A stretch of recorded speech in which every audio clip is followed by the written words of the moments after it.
విశాఖ ఉక్కు ఆంధ్రుల హక్కు అనేటువంటి ఒక నినాదం, ఒక సెంటిమెంట్, ఎంతోమంది త్యాగదనుల కారణంగా వచ్చినటువంటి ఒక పరిశ్రమ తర్వాత కాలంలో ఒక సెంటిమెంట్ అయ్యింది.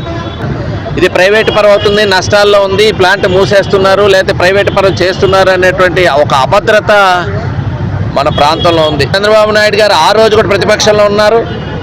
ఆ రోజు ఒకటే మాట చెప్పాం, ఈరోజు అదే మాట మీద నిలబడ్డాం. ప్లాంట్ పరిరక్షణే మా ధ్యేయం అని చెప్పి ఆ రోజు చెప్పడం జరిగింది. జరిగినటువంటి క్యాబినెట్లో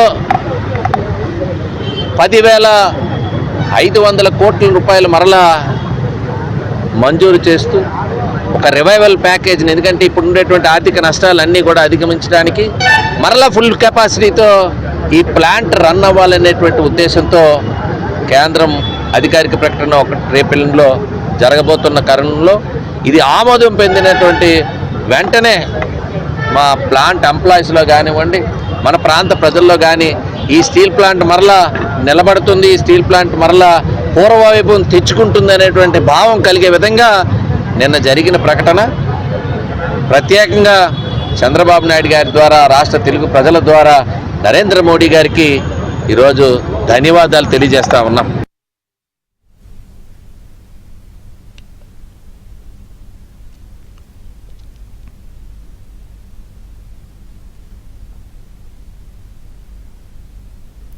విశాఖ స్టీల్ ప్లాంట్ కు కేంద్రం గుడ్ న్యూస్ చెప్పింది. 11,440 కోట్ల ఆర్థిక ప్యాకేజ్ ని ప్రకటించింది.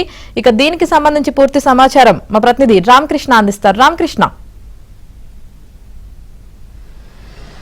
యామని ఈ కేంద్ర ప్రభుత్వం తీసుకున్న నిర్ణయాన్ని విశాఖ వాసులు, ముఖ్యంగా స్టీల్ ప్లాంట్ ఉద్యోగులు అలాగే కార్మికులు కూడా హర్షం వ్యక్తం చేస్తున్నారు. ఎందుకంటే గత కొన్ని రోజుల నుంచి కూడాను స్టీల్ ప్లాంట్ ప్రైవేటీకరణ చేయొద్దు, పరిరక్షించాలని కార్మికులు రిలే నిరాహార దీక్షలు చేస్తున్నారు. అలాగే కూటమి సర్కార్ కూడా హామీ ఇచ్చింది, తాము అధికారులకు వచ్చిన తర్వాత ఎట్టి పరిస్థితుల్లోనే స్టీల్ ప్లాంట్ ప్రైవేటీకరణ కాకుండా పరిరక్షిస్తామని, ఆ దిశగా చర్యలు తీసుకుంటామని కూటమి నేతలు, ముఖ్యమంత్రితో చంద్రబాబు నాయుడు అలాగే డిప్యూటీ సీఎం లోకేష్తో అందరూ చెప్పారు.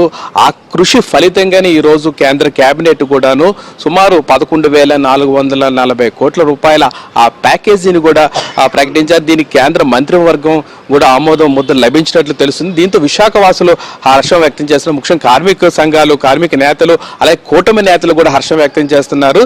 ఇదే అంశంపై మనతో మాట్లాడడానికి జనసేన పార్టీ నేత మూర్తి యాదవ్ ఉన్నారు. మనతో సమాచారం తెలుసుకుంది. సార్, కూటమి నేతల ప్రయత్నాలు ఫలించిందని భావిస్తారా? అంటే ఈరోజు ఆర్థిక ప్యాకేజీ ప్రకటించింది స్టీల్ ప్లాంట్కి. కూటమి పోరాటం అన్నది ఇవాళ ఫలించిందని చెప్పి సగర్వంగా చెప్పుకోవచ్చు. సంక్రాంతి పండుగ సందర్భంగా ఇవాళ రాష్ట్రంలోనే విశాఖ ఉక్కు, ఆంధ్రుల ఉక్కు అనేటువంటి భావించేటువంటి ఒక ప్రెస్టీజియస్ స్టీల్ ప్లాంట్ ఏదైతే ఉందో, ఎంతో మంది ప్రాణత్యాగాలతో ఏర్పడినటువంటి స్టీల్ ప్లాంట్, పవన్ కళ్యాణ్ గారు గత ప్రభుత్వంలో విశాఖ స్టీల్ ప్లాంట్ గేట్ వద్ద 2 లక్షల మందితో సమావేశం అయ్యారు. స్టీల్ కార్మికులు, స్టీల్ ఉద్యోగులు, స్టీల్ కుటుంబీకులు, అలాగే స్టీల్ ప్లాంట్ నిర్వాసితులతో పెద్ద ఎత్తున భారీ బహిరంగ సభ నిర్వహించి నేను అండగా ఉంటాను, స్టీల్ ప్లాంట్ ప్రైవేటీకరణ కాకుండా నేను కాపాడుతాను, గాజువాక నియోజకవర్గం నుంచి పోటీ చేసినటువంటి నేను ఇదే గాజువాకలో ఉన్నటువంటి స్టీల్ ప్లాంట్ కాపాడి తీరుతానని చెప్పి పదే నరేంద్ర మోడీ గారిని, ప్రధాని నరేంద్ర మోడీ గారిని కలవటం, అప్పటి స్టీల్ మంత్రి గారిని కలవటం, అలాగే అప్పటి ప్రతిపక్షంలో ఉన్నటువంటి ముఖ్యమంత్రి చంద్రబాబు నాయుడు గారు అప్పుడు ఎయిర్పోర్ట్లో కూడా స్టీల్ ఉద్యోగులు ఎవరైతే అప్పుడు కలిసి వాళ్ళు ఆదుకోవాలి స్టీల్ ప్లాంట్ అని చెప్పి ఏదైతే కోరారో, స్టీల్ ప్లాంట్ని ఆదుకొని తీరుతాం, స్టీల్ ప్లాంట్ ప్రైవేటీకరణ కాకుండా మేము కాపాడుతామని చెప్పి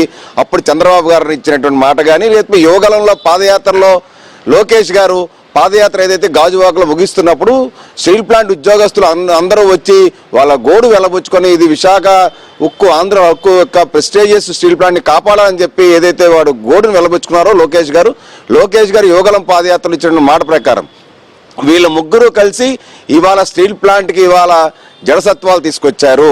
గతంలో కూడా వాజ్పేయి గారు గవర్నమెంట్లో ప్రధానిగా ఉండేటప్పుడు కూడా ముఖ్యమంత్రి చంద్రబాబు నాయుడు గారు అప్పుడు వెంటిలేటర్ ఉన్నటువంటి స్టీల్ ప్లాంట్కి 3,000 కోట్ల రూపాయలు ఆర్థిక సాయం అందించినటువంటి ఘనత అప్పుడు వాజ్పేయి గారికి, అప్పుడు చంద్రబాబు గారికి దక్కితే, ఇప్పుడు ప్రభుత్వంలో కూడా మళ్ళీ ఇవాళ డిప్యూటీ సీఎం పవన్ కళ్యాణ్ గారు కృషి పోరాటం మేరకు, అలాగే యువనేత లోకేష్ గారు, అలాగే ముఖ్యమంత్రి చంద్రబాబు నాయుడు గారు వీళ్ళ ముగ్గురు కలిపి ఇవాళ కేంద్ర ఉక్కు శాఖ మంత్రి కుమారస్వామి గారితో అనేక పర్యాయాలు ఇవాళ మాట్లాడి దీంట్లో భాగంగానే అప్పుడు కూడా విశాఖ ఉత్తర నియోజకవర్గ టీడీపీ ఎమ్మెల్యే గంటా శ్రీనివాసరావు గారు రాజీనామా చేసినటువంటి దాఖలాలు.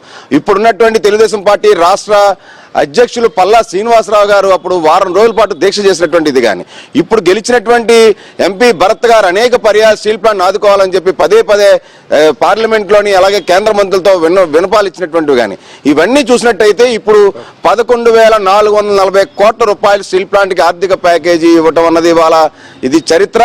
మళ్ళీ ఇప్పుడు 100 సంవత్సరాలు జయంత్యుత్సవాలు చేసుకుంటున్నటువంటి వాజ్పేయి గారి జయంత్యుత్సవాల్లో జరుగుతున్నటువంటి ఈ యొక్క భాగంలో మళ్ళీ ఇంత పెద్ద ప్యాకేజీని భారీ ప్యాకేజీని స్టీల్ ప్లాంట్ ప్రకటించడం అనేది ఇవాళ రాష్ట్ర ముఖ్యమంత్రి చంద్రబాబు నాయుడు గారు, ఉప ముఖ్యమంత్రి పవన్ కళ్యాణ్ గారికి, నారా లోకేష్ గారికి, ఉక్కు మంత్రి కుమారస్వామి గారికి ఇవాళ రాష్ట్ర ప్రజల తరపున, ఉక్కు కార్మికుల తరపున, అలాగే ఉక్కు కార్మికుల కుటుంబాల తరపున, నిర్వాసుల తరపున ఇవాళ పెద్ద ఎత్తున మేము అభినందనలు తెలియజేస్తున్నాం. ఖచ్చితంగా ఉక్కుని పరిరక్షించుకొని తీరాలి మనం. సార్ ఇంకొకటి, ఇదే చొరవ కానీ ఆనాడు ప్రైవేటీకరణ ప్రకటన వచ్చినప్పుడు అప్పుడు ముఖ్యమంత్రి కానీ ఎంపీలు కానీ ప్రజాప్రతినిధులు కానీ చేసి ఉంటే ఈ పార్టీకి ఎప్పుడో ప్రైవేటీకరణ ఆగిపోయి ఉండేది కదా. జగన్మోహన్ రెడ్డి ప్రభుత్వం ఏ రోజు కూడా స్టీల్ ప్లాంట్ ప్రైవేటీకరణలో భాగంగా ఎప్పుడు కూడా కేంద్ర మంత్రులు కానీ ప్రధానమంత్రి మోడీ గారిని కానీ కలవటం, మాట్లాడటం అన్నది స్టీల్ ప్లాంట్ ప్రైవేటీకరణ కాకుండా కాపాడాలని చెప్పి ఏ రోజు చిత్తశుద్ధితో పోరాడిన సందర్భం లేదు. ఎంతసేపు స్టీల్ ప్లాంట్ భూముల్ని కాజేయడానికి వేల కోట్ల రూపాయలు రియల్ ఎస్టేట్ వ్యాపారం చేసుకోవడానికి స్టీల్ ప్లాంట్ భూముల్ని కాజేయడానికి ప్రయత్నం చేసిన జగన్మోహన్ రెడ్డి ఏ రోజైనా స్టీల్ ప్లాంట్కి ప్రత్యేక గనులు ఇవ్వాలని కానీ స్టీల్ ప్లాంట్ని ఆర్థికంగా ఆదుకోవాలని చెప్పి ఏ రోజైనా వాళ్ళు నిలబడినట్టు సందర్భం ఉంది. ఇవన్నీ లేవు కాబట్టి ఇవాళ వాళ్ళు సిగ్గు తెచ్చుకోవాలి. ఏదైతే మాట ఇచ్చారో మాట నిలబెట్టుకుని కూటమి ప్రభుత్వం, కూటమితో ఈ విజయం స్టీల్ ప్లాంట్ ఇవాళ ప్రైవేటీకరణ కాకుండా కాపాడటం ఇంత పెద్ద భారీ ప్యాకేజీ రావడం.